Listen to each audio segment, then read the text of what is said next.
السلام علیکم ورحمۃ اللہ وبرکاتہ۔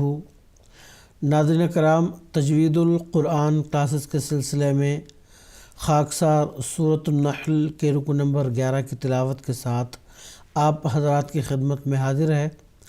انشاءاللہ تلاوت کے بعد ہم حسب سابق قواعد بھی پڑھیں گے۔ اب ہم سنتے ہیں سورۃ النحل کے رکو نمبر 11 کی تلاوت۔ اعوذ باللہ من الشیطان الرجیم،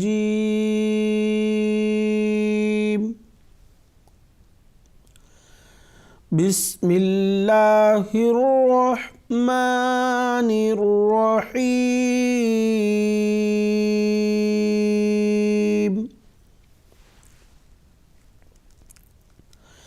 وَلِلَّهِ غَيْبُ السَّمَاوَاتِ وَالْأَرْضِ وَمَا أَمْرُ السَّاعَةِ إِلَّا كَلَمْحِ الْبَصَرِ أَوْ هُوَ أَقْرَبُ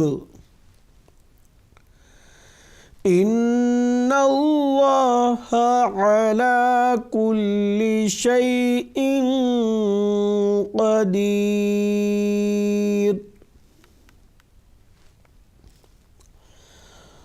وَاللَّهُ أَخْرَجَكُم مِّن بُطُونِ أُمَّهَاتِكُمْ لَا تعلمون شيئا وجعل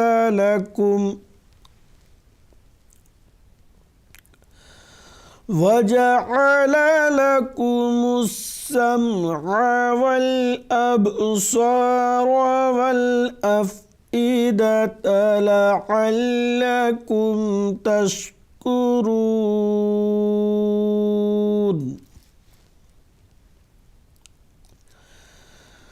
أَلَمْ يَرَوْا إِلَى الطَّيْرِ مُسَخَّرَاتٍ فِي جَوِّ السَّمَاءِ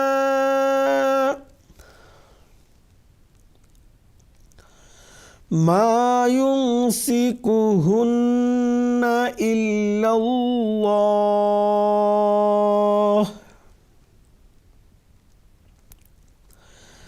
إِنَّ فِي ذَلِكَ لَآيَاتٍ لِقَوْمٍ يُؤْمِنُونَ۔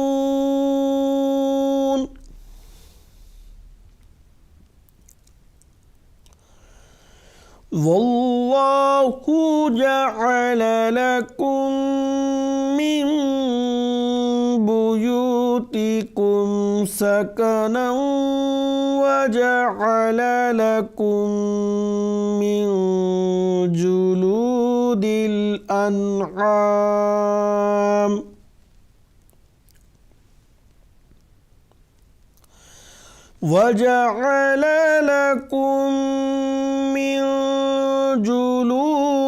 الْأَنْعَامِ بُيُوتًا تستخفونها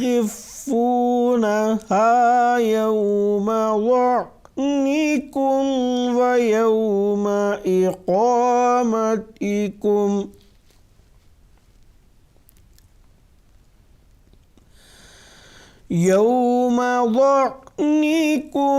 ويوم إقامتكم ومن أصوافها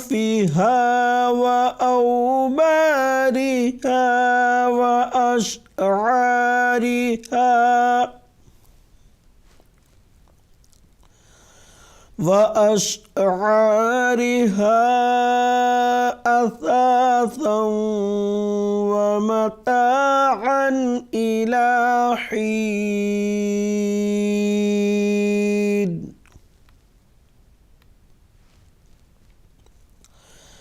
وَاللَّهُ جَعَلَ لَكُم مِّمَّا خَلَقَ ظِلَالًا وَجَعَلَ لَكُم مِّنَ الْجِبَالِ أكنانا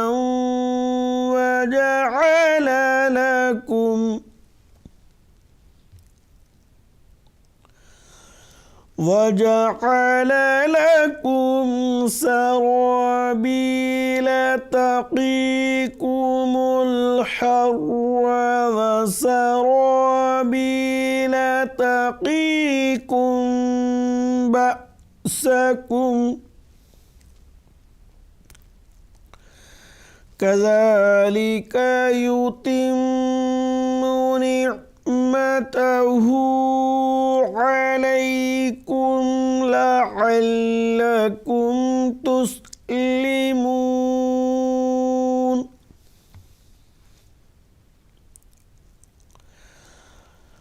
فإن تولوا فإنما عليك البلاغ المبين.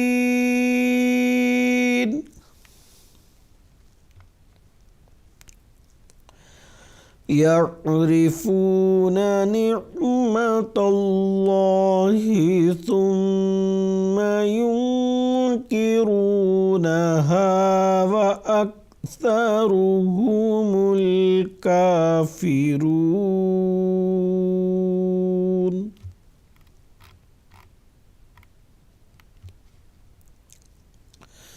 ناظرین کرام، اب تک آپ سورۃ النحل کے رکوع نمبر 11 کی تلاوت سن رہے تھے۔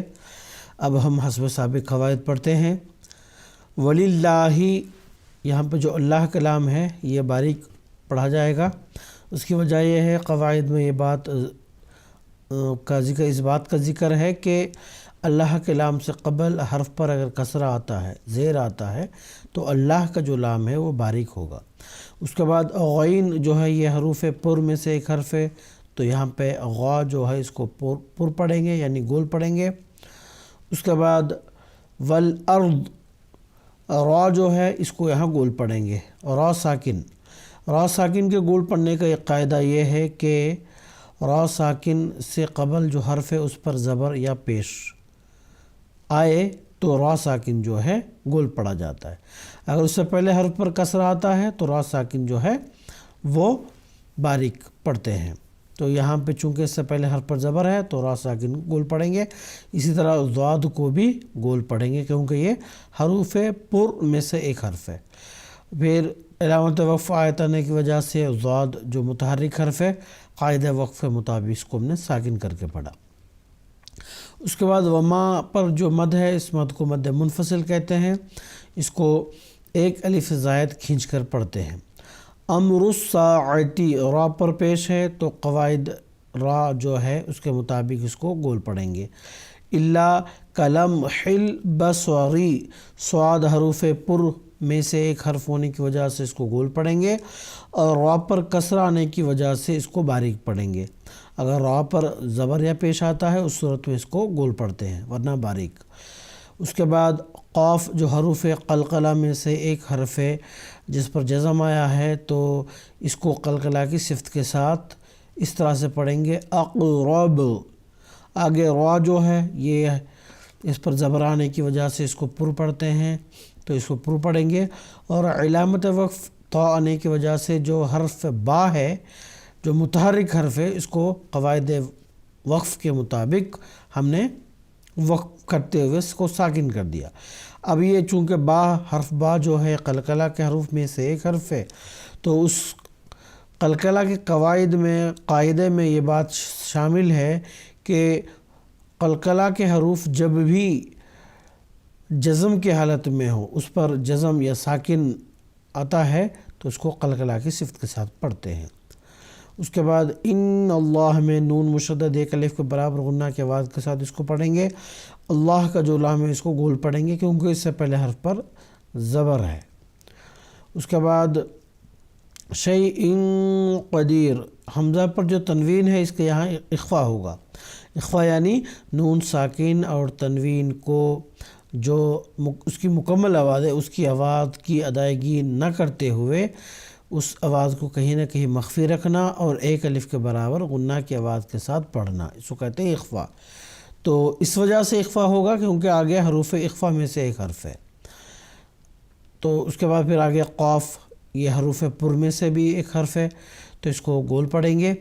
آخر پر علامت وقف آنے کی وجہ سے یہاں ہم نے وقف کر دیا، وقف کرتے ہوئے آخر جو متحرک حرف ہے اس کو ہم نے ساکن کر دیا۔ اس کو ساکن کرنے کی وجہ سے اس سے پہلے جو حرف مد یا ہے اس کو جو عموماً ایک ہی الف کے برابر کھینچتے ہیں، اس کو ایک الف سے زائد کھینچ کر پڑھیں گے۔ مد عارض کا یہاں پہ قاعدہ لاگو ہوتا ہے اس وجہ سے۔